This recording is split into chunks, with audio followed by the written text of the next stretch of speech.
Hello, I'm Christy Scarrow, and in this interview series, I'm talking to experts who help leaders to have influence, gain commitment from their teams, and make an impact. And today, I'm happy to welcome Judith Quin, who's a vocal confidence and communication specialist. Judith Quin is also a multi-award-winning vocal confidence specialist and voice vibration sound healer. She combines acting, coaching, and mindset skills to help emerging leaders, particularly those who are people pleasers, to have difficult conversations, say no, and speak up either for themselves or when public speaking. Thank you so much for being here, Judith. My absolute delight and pleasure. Thank you for having me.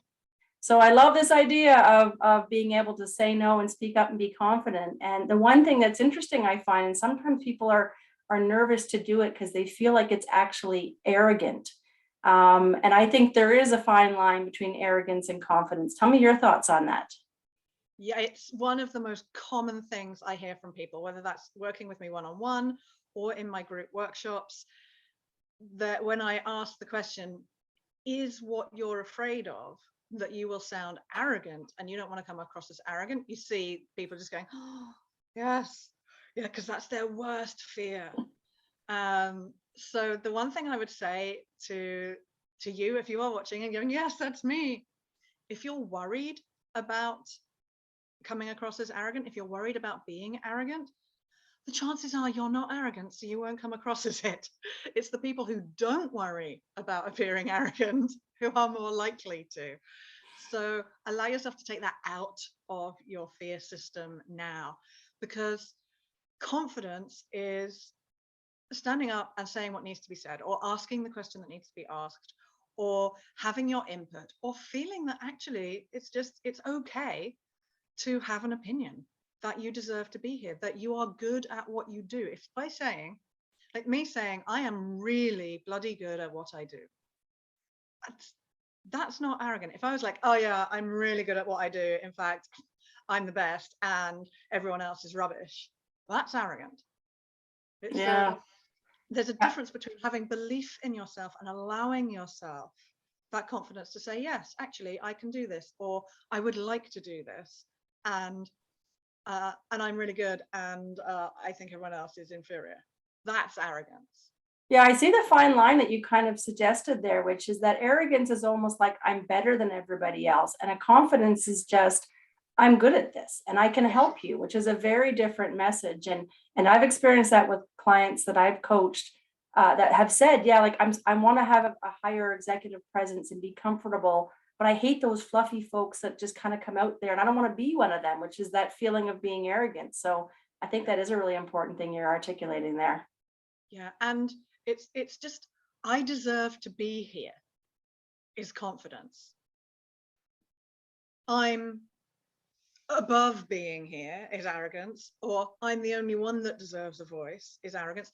And sometimes we also have to remember that a lot of people who come across as arrogant are actually just as afraid to speak up. It's just that's their defense mechanism kicking in, going, fine, I'm going to speak up and I'm going to want to be the only one. So actually, quite often you might find that the people who you perceive as arrogant are also just really underneath as scared as you. It's just they've taken it a different way. So they're going to go, right, no, I'm not going to let anyone get in my way because I have to do this. Yeah. So it's the two divergent paths of, oh, I don't deserve to be here. One will go this way and one will go this way. Yeah, that's interesting. And then that actually brings up another question for you in terms of managing conflict, because if you're in a situation where that one person is dominating the conversation, they're the one saying this is the way it is, how do you handle that as the person that maybe is afraid of sharing their voice? What do you recommend for them to do? Oh, there's so many different ways. And I know we don't have a whole heap of time today. So it's about, again, reminding yourself you deserve to have a voice. It depends on the situation. If you are, for example, in a group meeting and you feel like you've been spoken over quite a lot, or there hasn't been space for you, if there's one particular person, a really good tip is to use their name. So for example, I'd say, well, Christy, if I could add in here, because people will always react to their name. So if you're in that situation, or David, I if I could just finish that train of thought before I get lost, and oh yes, right. So that is a really quick, short way forward. If it's a bigger conversation that you feel like you need to have, and again, my lovely clients who I work with who are afraid of what other people might think of them, which is the number one fear of all speaking, by the way. There's no such thing as a fear of public speaking. The biggest fear is that you're going to be negatively judged by someone, and that you don't know what the outcome might be, and you're afraid of how someone might react because of your perception of them. So if it's a more challenging conversation for you, then that's why I've got a whole process called the whole voice method, which helps people break down what it is you actually really need to say, what the result is you're looking for, and assuming, and this is my little bit of genius here, always assume that the other person, the one you're having to have that challenging conversation with, or the one you're avoiding having that challenging conversation with, assume that they are both innocent of what you feel that they've done to you and ignorant of the impact of their behavior on you. Because if you've never mentioned it before, and if this is maybe a pattern that they have, so as a lifetime recovering interrupter, I'm good at that too. We're going to have this conversation, interrupting each other. Yeah, but you see, but two extroverts or two interrupters, we don't mind it because our thought process is conversation is creative and is interactive. Whereas for more introverted people or people who are less out there, it tends to be that a conversation is transactional. So I speak, you listen, you speak, I listen, which actually this whole online Zoom thing has really helped people with more because you can't all speak at the same time. So, but as a recovering interrupter, I was, until it was pointed out to me, I was completely ignorant that it was offensive to some people. It made some people feel put down or belittled or cut out. I was completely innocent. My behavior wasn't deliberately to feel bigger than other people. It's just because I get an idea in my head and I have to blurt it out. Now, as someone with self-awareness, I've become used to that. So I use that as an example because it's a really common one. So if the conversation you're avoiding is something similar to that, it's someone's behaviors that are making you feel ugh, or like you can't step into your leadership, then assume innocence and ignorance and start the conversation with, I'm not sure if you're aware, but, because then you're going in without accusation and then they're not going to get defensive. Or they're less. I like that phrase. I like that. And what I really love is how you kind of reaffirmed that need for positive intention, that the idea of assuming that they're not, what they're doing is not maybe aware, they're not aware of it, and they're not purposefully trying to maybe overcome, like take over the room or push past your ideas. It might just be they're not even recognizing it. So I do think that's a really important tip as well. So I'd love to hear just a little bit more about this whole voice method and what makes it unique and helps people to have more constructive conversations. I know you touched on it a little bit, but. Yeah, so it came up from working with a client who came to me for public speaking coaching, actually. But in the process of our first session or second session, it turned out that he was having real problems at work with a manager, in fact, with two managers, but one in particular. And he'd been really stressed for about 6 months. It was impacting his relationship with his girlfriend at home. He was thinking about resigning and leaving the company, even though he was good at the job and enjoyed the job. And he'd been leading this team since the project had started, and this new manager had come in. And this guy was 2 levels above my client in the company, but my client had led the team or hadn't been in the team since the beginning. So he was feeling really suppressed by this guy. And as we worked through it, I realized that what my client was afraid of was he was afraid that if he now went to this manager and had a conversation about it, everything he'd been feeling for the last 6 to 8 months about that situation would just come blurting out. He wouldn't be able to have clarity. And this is the key. So working with him, I went through this process and I didn't realize it at the time until I had another client with a similar challenge.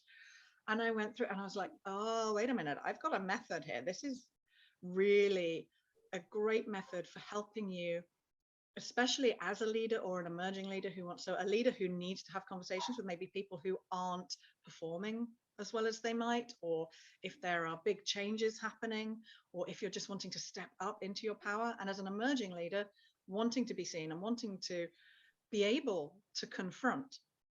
And to confront does not mean to create conflict. Two different things. Mm-hmm. So to confront means to be in front of something, to have it here. And the process, the whole voice method, is a way of breaking down, okay, what's the emotional stuff? And let's get rid of the emotional stuff, because that is always never just that one situation that you're in. It's always, actually, I'm feeling this with this person or with these people. And that's always a reflection of the relationship with these people at work, and then with the teacher at school, and with and it's all of that stuff. So the first step, we go through voice as an acronym. So the V is vent. Okay. And then the next process is help us get to what's actually underneath the problem, so that you can really hone it down to something that's simple to then go to that person or those people and express. So in my first client's conversation, we got rid of all the, and he treats me like this, and he treats me like this, and he speaks to me like this, and I feel like this, and this other person's doing this, and all of that. We got rid of all of that to the really simple concept of, I just don't know where I stand anymore. Mm. And that was what underlay everything. Yeah. So that's what you need to go and have the conversation about. Not all this stuff, right? And our emotions are important and blah, blah, blah. But half the times our emotions are lying to us anyway, right? We make up our thoughts and feelings in relation to experiences we've had from the past. And your voice is a reflection of every experience or emotion you've ever had, witnessed, or imagined. So if you're in those emotions, your voice is going to reflect it with all your pain, all your defensiveness, all your victim mentality or aggression, whichever way it comes out for you. But once you've got to that nub, so I said, could you go and take that to your manager? And he went, yeah. And he went back to work and he said, oh, could we go out for a coffee? There are some few things about the setup that I would like to talk to you about. And his manager said yes, and said, I'm not sure if you're aware, but since the changes, things have felt really up in the air. And with you coming into the team, I don't know that I feel like I know where I stand anymore. And it's been a bit awkward for me. At which point his manager went, oh my God, I feel exactly the same. Wow. There's all the changes that have been happening. I don't know where I stand either. It's been really weird coming into the team. What a great connection right there. Yeah. Yeah. And then my client became this guy's right-hand man, got put on the fast track to promotion. So he went from, I'm going to leave, I've been looking at other jobs, I'm ready to resign.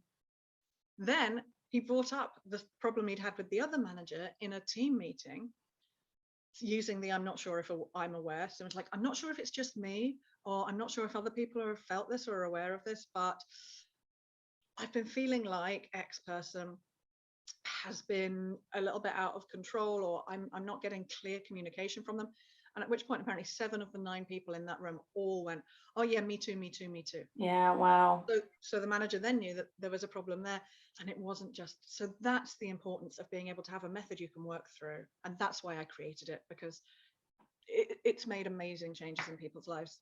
I love the simplicity. I love the simplicity of what you just said, because I probably myself have learned, I'm probably not all the way there, but certainly I know my inclination going into an argument might be, or debate, we like to kind of bring all the logical reasons why, all the proof behind, as you said, you start to pile on all those emotional reactions, like, well, then you did this and then you did this, and all of that doesn't really help the situation, because it makes them defensive. And if you get to a point where you're down to the true sort of nugget of what the challenge is, you can address it much more head on and going head first with all the proof about why they've wronged you and what's happened, and creating all that chaos around it. So that's a really, really great approach, I think, to help people through those struggles, all those assumptions in our head, which may or may not be true. Oh, yes. And that's actually one of the steps of the method, is to choose just 3 examples, 3 bits of evidence, rather than carrying everything in. Mm-hmm. because the more we say because this, because that, because the other, to us they're reasons, to other people they sound like excuses. Yeah, yeah, yeah, very much.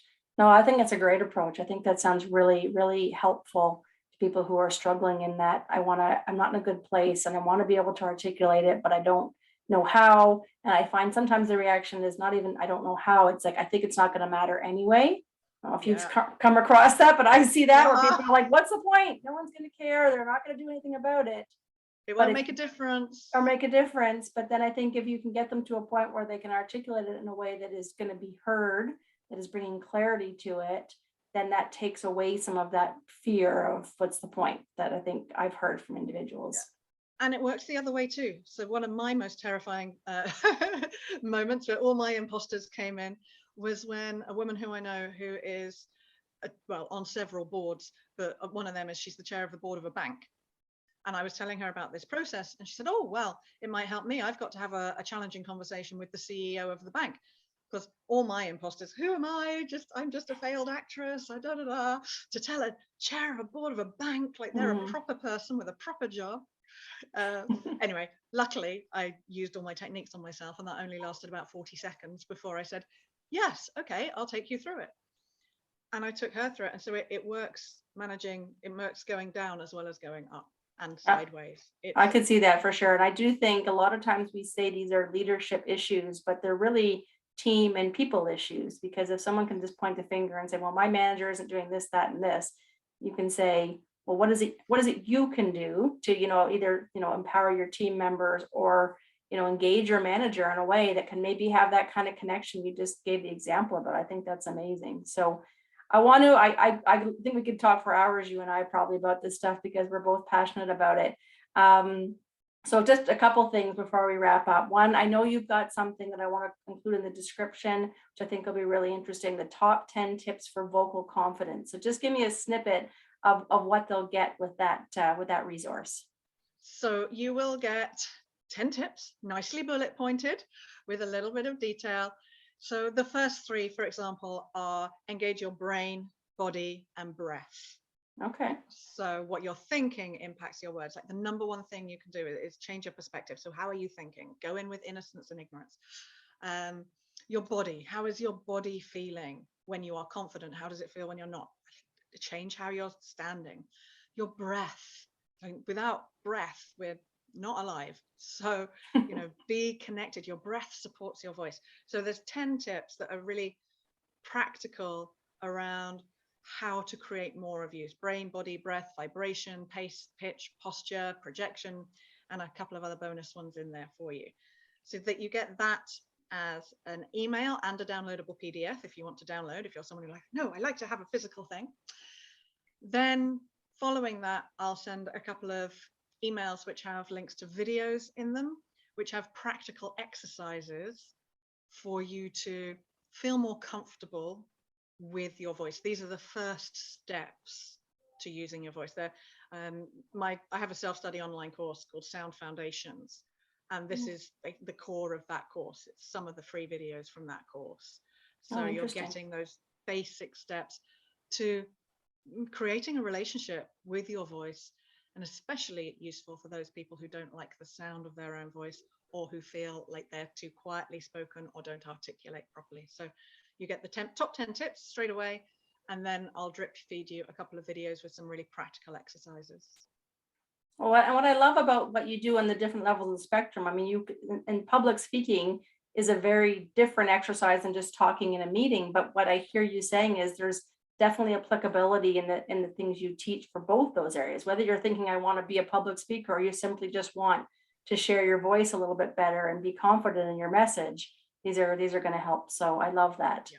The fears are exactly the same, and the techniques to manage them are exactly the same.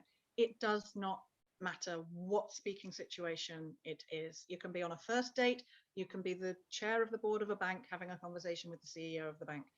It's about working with the mindset, body, breath, and the energy and state that you're in.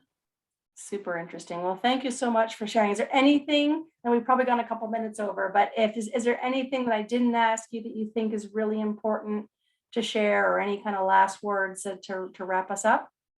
Yes. your voice is as valid and valuable as anyone else's. The things that you're afraid of, you are making up in your mind. So, oh, but if I say that, they'll do this and do this and do this and do this. We never know until we ask. And if we don't speak up, if we don't say, then the other people will never know, and they'll carry on their behavior exactly the same. So we need to take personal responsibility for actually being the person who is saying, I don't feel like I'm being heard, so I'm going to change that. Because when you liberate your voice, you truly, completely can liberate your life. Wow, powerful. And you're definitely speaking my language. So thank you so much, Judith, for being here today and sharing these important tips with my audience. And I was a very pleasure of mine to certainly be able to be a part of this conversation with you. So thank you again. And you, thank you so much.